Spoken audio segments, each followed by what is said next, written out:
And welcome to my latest build. Hello fellow hunters, who's killed Tempered Gigante in under 10 minutes without sheathing my weapon once or rolling a single time? This guy! So, Spring Festival in full swing, Tempered Joe back. I wanted to autopilot farm those sweet stream stones, but the Pokemon Palico takes way too long and the Immortal build kind of, is less immortal against him. But then, hang on a minute. So this be my...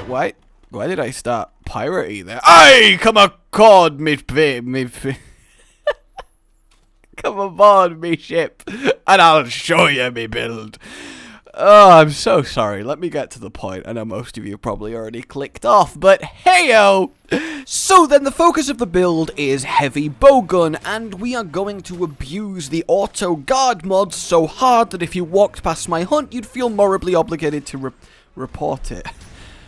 That was way better in my head. And I know what you might be thinking. If you're just gonna probably auto-guard everything and just shoot when it's safe, what's the point of the Palico? Good question, and we'll get to that later, but first, the heavy bowgun in question. We're using the end of the Pookie line with triple guard mods, as that lets us block things like Gigante's dive bomb like it ain't no thing, and we can augment it 3 times. I've given it a level 3 slot, so we can fit in a normal shots or piercing shots or whatever you're gonna favor duel, and that was important to me. The fact that it has low deviation, a fantastic ammo selection for what we're doing, and a level 2 and level 1 slot by default, well, it was just perfect. The only other close contender was Zeno, but it's nowhere near as useful. So this is really the core then, and the actual armor in question is Valhazark chest, gloves, and waist for some lovely peak performance, recovery, mad slottage, and of course the Valhazark set bonus, which will consistently keep healing you up from all the minor chip damage that you take, and keep that peak performance rolling for a hefty damage output increase. We've got ourselves Kirin legs and the Doba helmet to get that level 3 ammo capacity up, which is glorious for this. I mean, it's glorious in general, but in particular here, it means less reloads between sets of shots, which is obviously a higher damage output over time, but the big deal is that it's less reloading, right? So it's less time that you're in the auto guard is not working window, and when we're engineering this to be as safe as possible, that is a good thing. 5 Palico rally, because obviously that's kind of the point here, finishing off recovery speed to heal up the red parts of the chip damage, finishing off peak performance for a sizable attack boost, again the guard 3, and you could put 2 guard jewels instead of the poison and sleep attack to get it to 5, which really does make everything like, sorry, what, you attacked me, I didn't notice, but I like the poison and sleep attack because one, I don't have guard jewels, because yay, RNG. It's just not, I found for so long and I just whoever is listening, I owe you my firstborn, grant me an attack, Joe. And we also have ourselves a little bit of Bombardier, but I would replace this with Blight Resistance against Teostra. I'd also throw in a Guard Up Jewel to block Supernova, and, you know, this is where the customizability, depending on what you're facing, comes in. You also don't need Bombardier against Tier 2s, because you're going to capture them instead of blowing them up when they go off to sleep, like you would with Elders, so you just got to tailor it a little bit, right? So why would you want to play this? Well, it's actually amazing fun. It's not totally kind of mind-numbing like full-on Pokemon Palico where you're just microing it and staying alive without doing really much yourself. It's not like Crit Draw where you're still having to focus a little bit, not get hit, choose the right moment. This is passively, you just cannot die, and then you spend the rest of your time just shooting fun ammo types at the monster. Because look, I don't play heavy bowgun. I bet you could optimize this time-wise even more by using the right ammo at the right time. I kind of know what when, but also, look at this. It's just like... pathetic. But I kind of just use what I think is right and have fun with it, but I'm sure someone who's intimate with the weapon and the ammo could shave another minute off this at least, and this was 9.5 minutes, so that's not exactly bad, is it? But To say that you could only die if you deliberately chose to reload or start firing as the monster is maybe halfway through an attack animation in your face, which obviously would be a stupid thing to choose to do and easily avoidable, considering that's the only way that this is fuck-upable, and then you still get incredibly competitively quick kill times with that level of safety? I mean, is that not absurd? For the defensiveness this provides, which is to say, the maximum amount, the offensive power is absolutely mental. It's such efficient, low-effort farming that just lets you do whatever you want, guarantee a 1 faint 4-5 box, guarantee a difficult mission, and just barely pay attention to it. And the thing is, this does work fully AFK. Like, if you go to an area, just stand there with the weapon out and use the full Immortal version of the set, your Palicos will eventually kill stuff. It takes like 30-40 minutes, but this is technically a way to get true autonomous farming, so maybe when this goes on PC we might end up seeing some bot farming, which would that be my fault? But yeah, it's just phenomenally effective at what it does. So, the Palico then, why is that involved? Why do we need it? Why can we not just play the super defensive heavy Bowgun style? Well, the thing is, it massively improves the speed of the run. You obviously have the Molotov cocktail for the damage, you get the Gadulaka, you start the run with a set that has wide range +5, so you can go get the extra Gadulaka Galajaka. I'll say both, then definitely one is correct, okay? That means you can't be mad at me, right? And then you give them the Mega Armor Skin, the Mega Demon Drug, give them a seed each, and then you go switch to this set, and then you don't go back again. These are the items that you want to take on the hunt, your selection of ammo, and your selection of main items. This is what I kind of like, at least for Elder Dragons. You'd throw in some traps for non-ones, and you have Trank ammo, so that's fine. But you do that, and that's all well and good. So your helpers are super strong. And this is important because, oh, and I guess I should quickly wrap up what else you need to do with your Palico.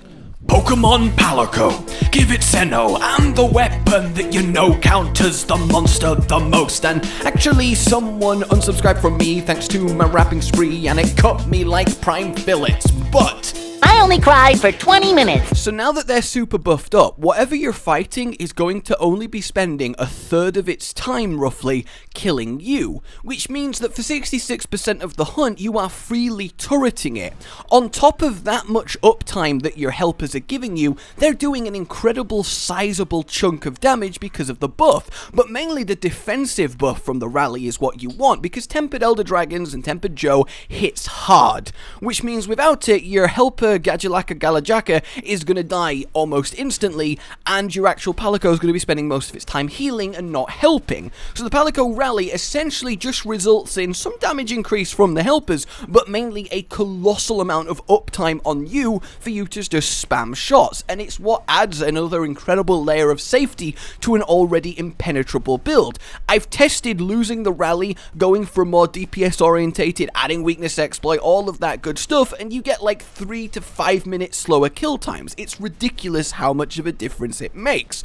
So yeah, there you go. This ridiculous combination of the Immortal mindset with the Palico Pokemon helper, and it just comes together to have an incredibly safe, I cannot stress enough how safe, build that kills stuff at a rate that a lot of people kill stuff using their actual normal build fighting normally anyway, which I find just mind-boggling. So I would recommend you give it a go. Again, I'm sorry if this is just essentially normal heavy Bowgun, but with Palico, I really don't know how they're supposed to play. I just like to experiment with builds, but I don't know, anything that lets you effortlessly block everything, kill stuff really quickly, not have to sheath or roll once, and is a lot of fun, I mean, that's a nice little package, and it works wonderfully against T-Joe as well, although you have to be a little bit careful, because obviously one fuck up and you're probably going to get one shot, not just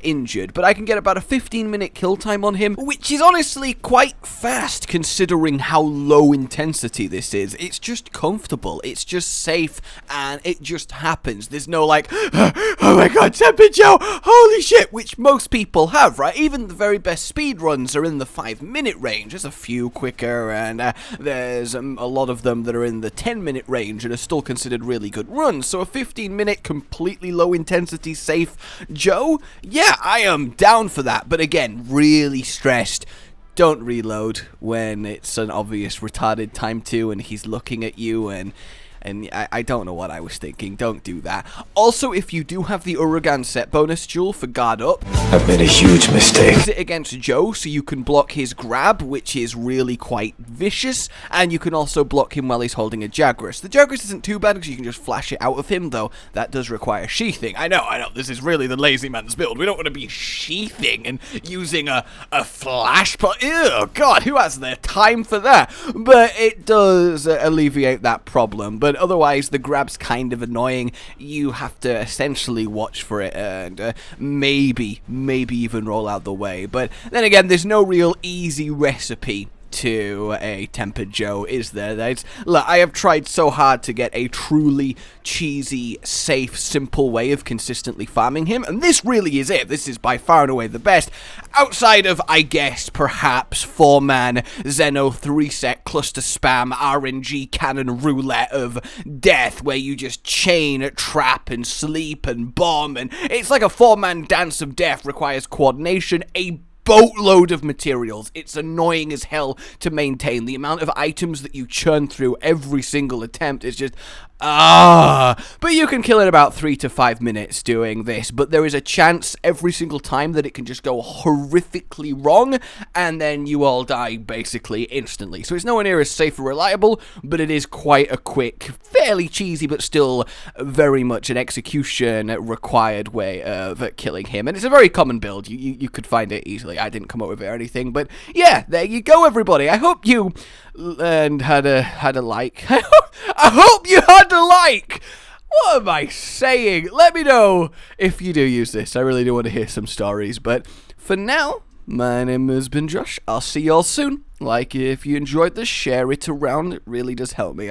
I really try my absolute darndest with these. And if you guys do have fun or find it interesting, just letting people know, it means the world. It really does. You guys are awesome. And I'll see you soon. Goodbye. Rage Gaming with the video float. But that's all that's really relevant at the mo, but I'm still gonna leave this up so you patrons know that I love you, even though the outro's no longer that kind of relevant. But the new one's being worked on, and it's gonna be a truly badass song, and don't worry, I won't be doing any rapping on it. I'm gonna go now. This was shit.